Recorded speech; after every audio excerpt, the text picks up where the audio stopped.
Welcome, everyone, to another insightful episode of the Fursati podcast.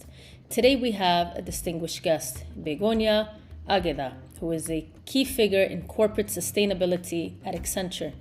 She plays a pivotal role in initiatives aimed at empowering the youth globally and regionally. We'll also delve into the exciting partnership between Accenture and INJAZ Al Arab. Begona, thank you so much for joining us today. Thank you so much, Nadia. I'm really happy to start the year with you, and thank you so much for giving us the opportunity to be part of INJAZ journey. Thank you. We're likewise very excited to have you today on Fursati podcast. But before we dive into the details and the experiences that we share, could you tell us a little bit more about your role at Accenture and your passion for empowering youth? Absolutely. So Accenture, you may know that Accenture is about obviously profit making. Accenture is a big business, and this is the main reason why it exists. However, it is very conscious about the opportunities that this business is giving us to make an impact on the society.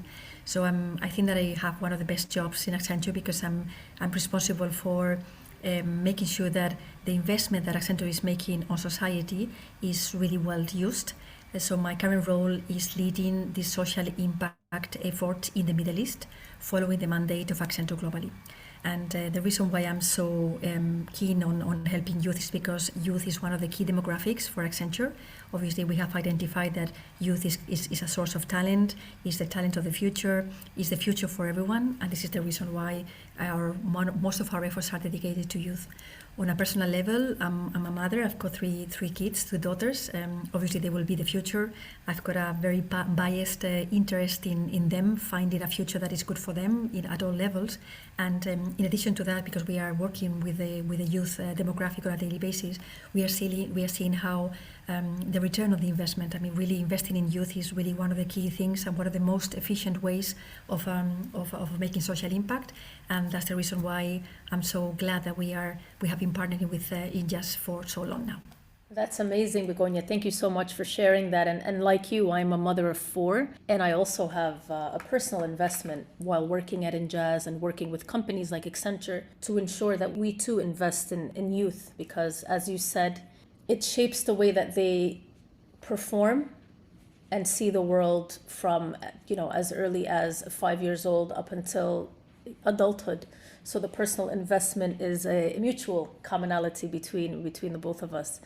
The Begona, Accenture is a global organization, and I understand that the company has significant initiatives aimed at empowering youth globally. Could you shed some light on what Accenture is doing on a global scale to support and uplift young individuals? Absolutely. Accenture, again, is a business that offers knowledge and expertise to the clients. This is what we have. We don't have any other asset. We don't produce anything that is tangible apart from the expertise and the knowledge that we have. And a few years back, when we were identifying the best way to make an impact on society, we soon understood that, again, investing in skilling is the way that we can best contribute to society. So this is why our flagship program is called Skills to Succeed, and most of our investment on social impact are used towards this skilling and employability. So globally, we have a mandate to reach to a greater and greater number of people that we can help to equip with a skill that can make them more employable. So we are very, very much focused on the type of skilling that is making people employable.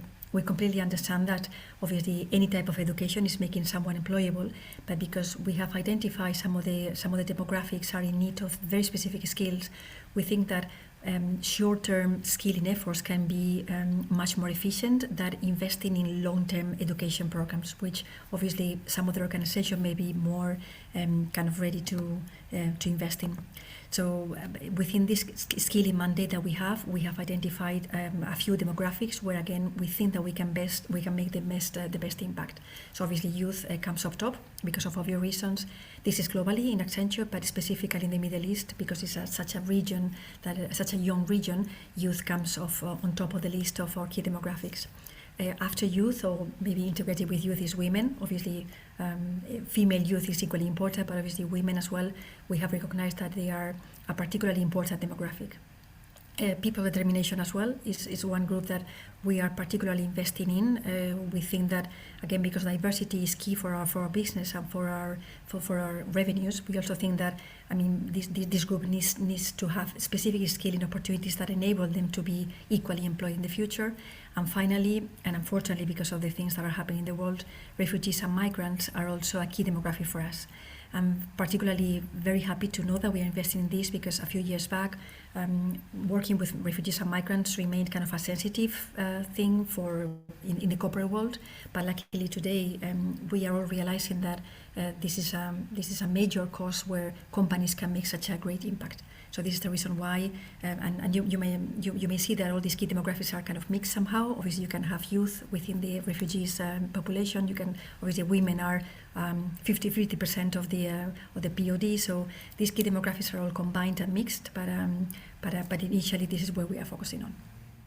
I think it's outstanding the amount of diversity that you've just stated you've included into your investment in skilling.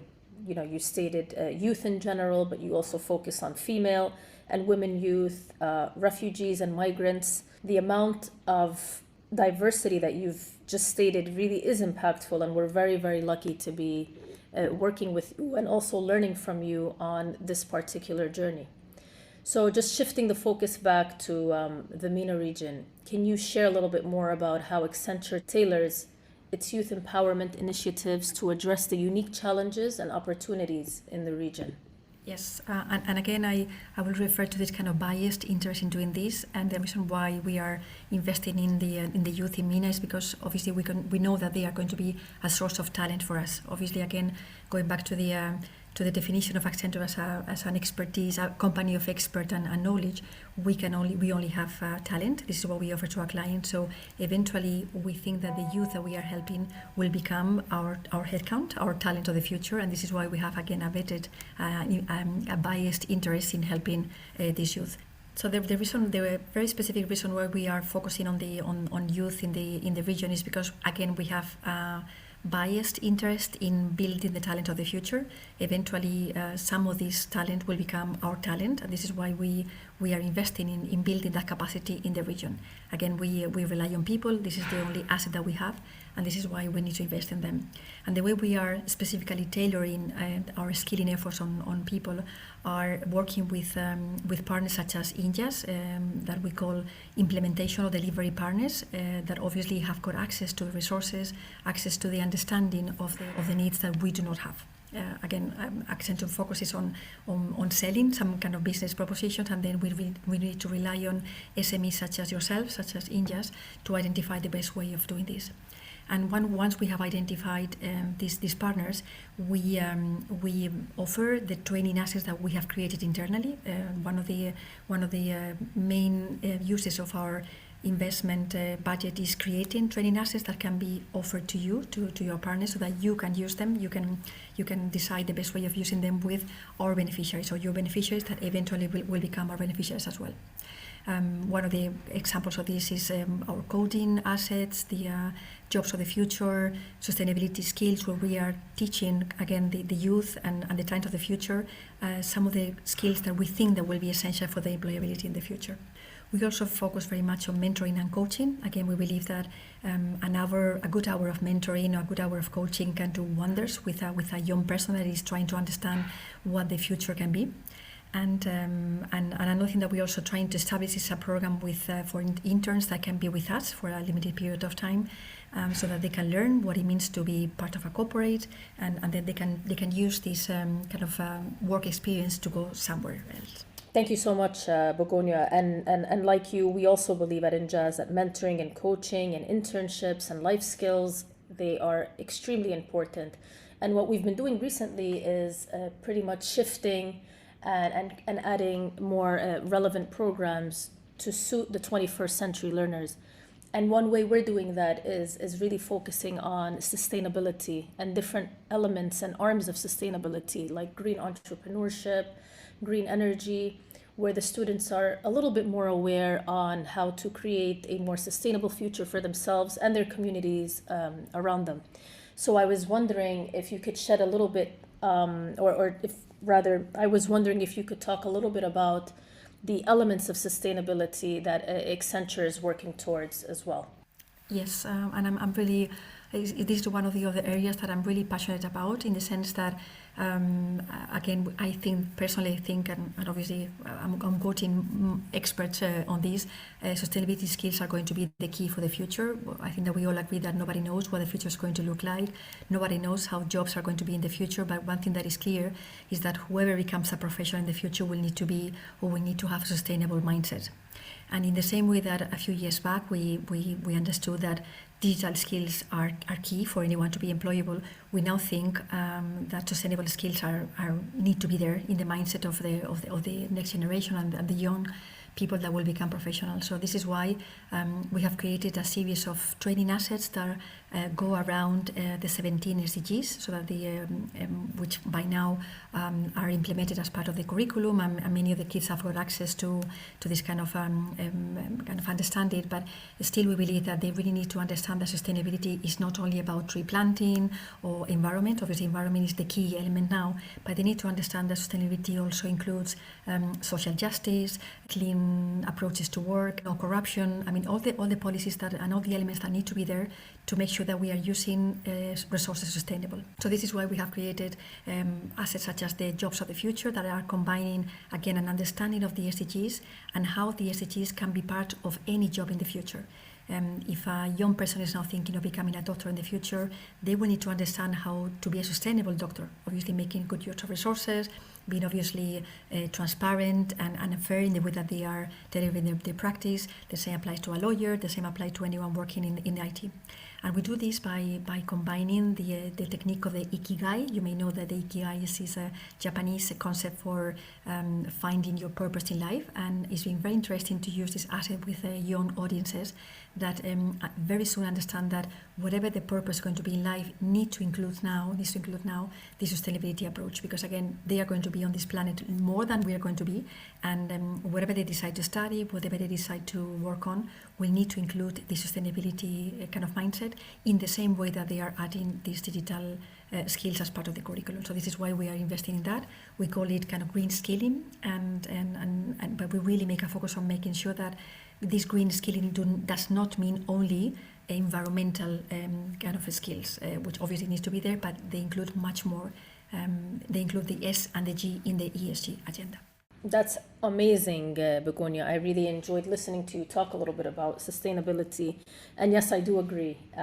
We need to have sustainability education across the board in order to prepare this upcoming generation for all elements of sustainability and not only environment. So thank you so much for sharing that. I wanted to also ask you to shed light a little bit on how your collaboration has been with INJAZ Al Arab and how it's been contributing to youth development. INJAZ Accenture globally has been a partner with the wider kind of umbrella organization of INJAZ for years now. So that means that globally Accenture has soon understood the value of partnering with the organization. So globally we have different agreements and grant approaches to support the work that you're doing, and locally we have followed the same practice. Obviously, we know that INJAZ Arab is very, very close to beneficiaries. You know the market very well. You know your beneficiaries, which is something that obviously we cannot do because we are not SMEs. And this is why we've basically trusted INJAZ Arab with the knowledge and understanding of the needs of the youth. So from the most basic grant to wider training programs where we are using our training assets, we have learned from you as well which are the skills gaps and the areas where corporates can teach or can help the growth of this youth. Another way that we have also used this way is also sharing our experience with you, with our clients. We believe that kind of a 360 value approach to our ecosystem is very useful. So in the same way that we are kind of selling obviously business to them, we seek the opportunities to tell them about the type of social impact that we are doing thanks to INJAZ, and some of them come to us for kind of opportunities to do the same, and then when this happens, and this is happening more and more luckily, we tell them that obviously INJAZ Arab has been a long-standing partner for us, and that they should also consider relying on you for their CSR investments. Thank you, Begonia, for that. We really appreciate the partnership and the support. And likewise, we learn from Accenture, and we really enjoy the partnership that we've created, because at the end of the day, we're both about the same thing, which is youth support, youth empowerment, and investing in that skilling element that we've been discussing throughout this podcast. Begonia, before we wrap up, we're interested to learn a little bit about what is next for Accenture in terms of youth empowerment. Are there any upcoming initiatives or projects that our audience should be excited about? Give us your insights so that we are ready for the next round of Accenture adventures. So one of the most exciting things that I think that we are investing in at the moment is the taxonomy of skills that we have been working for a while now. The reason why we are investing in this is because we have identified a set of skills that are becoming obsolete, in the sense that we are seeing that some of the skills that used to be part of everyone's curriculum a few years back, or that was supposed to be kind of basic skill for some people, are no longer necessary. So probably investing in those skills is no longer making sense. While on the other hand, you have new skills that we believe are going to stay there for a good number of years, and that maybe some of the skills that are not part of the formal curriculum. So once this taxonomy of skills is finished, it will give an idea of the skills that a young person can invest in to make sure that their employability is better. And the reason why we think that this is going to be very, very interesting and useful is because Accenture is a big employment engine. I mean, we are a big employer of over 700,000 people, which is a lot of people that offer and contribute a huge amount of skills. I'm sure that there are not two people working in Accenture has got exactly the same skill set, and this is giving us a lot of information about what each of us can offer, and again understanding what skills may no longer be kind of useful for any of us, and which ones we should be investing already, so that we are making sure that we remain employable. And this, I believe, will be a very, very potential, very powerful tool for any of your beneficiaries very soon, hopefully. Thank you so much for that, and we look forward to supporting and learning from Accenture on this new journey. Thank you for sharing. So, Begonia, personally, let us know your opinion on key roles that you believe youth should be part of, especially in the MENA region. I think personally, and I know that we are all very much obsessed and focused on digital skills and technology skills, and I do believe that technology is here to stay. I think it will be unthinkable to think of an industry, of a job where somehow technology is not present. But we are also seeing that more and more, especially because technology is advancing so quickly, also the human side and the human centric skills are so important, and we are seeing that probably because of the consequences of the pandemic that obviously impacted us all.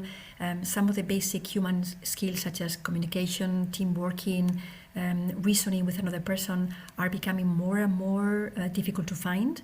So I really encourage kind of the youth of the moment and people who are looking to grow as professionals to really do not forget that in the end we are human beings, that this is what makes us unique. I really believe that being yourself and tapping on those resources is going to make you unique. And I really think that in addition to learning digital, in addition to learning technical skills and technology, you really need to endeavor to be more and more human every day, and do not forget about these basic soft skills that again are going to make you successful as part of a team. Being able to talk with someone, to have a kind of an open discussion, having empathy with someone working with you, open communication, these things, technology, I think, I'm not an expert in technology myself, but I think that technology will never be able to replace these things that are so basic to the human nature. And my final kind of advice, if I may, to people, we know that to people looking for a job or looking for growth, we know that we live in a world of uncertainty. Nobody knows what it's going to be like in a few years, but I think that the MENA region is particularly rich in opportunities. Sometimes we need to make sacrifices. If you're a young person, think of any job opportunity, take it humbly, because you're going to be learning from that, and learning humbly is going to give you the dignity to keep on growing in anything bigger that you may do in the future. So again, take any opportunity that comes your way. All jobs are important. All jobs are sources of learning and opportunities for growing. And again, if I may, because this is what I would like to say to my kids, is do not forget to be human and be a good human being. Thank you, Begonia. I love the human element, the advice. Obviously, empathy is important, general skills. Yes, technology is important, but without that human touch and the basic skills, we will not succeed as human beings. Thank you so much for that. I'm actually going to take your advice as well. I loved it. Begonia, thank you so much for sharing your insights into Accenture's impactful initiatives for youth empowerment globally, regionally, and through your collaboration with INJAZ Al Arab. To our listeners, stay tuned for more inspiring conversations on the Fursati podcast. Until next time, stay inspired.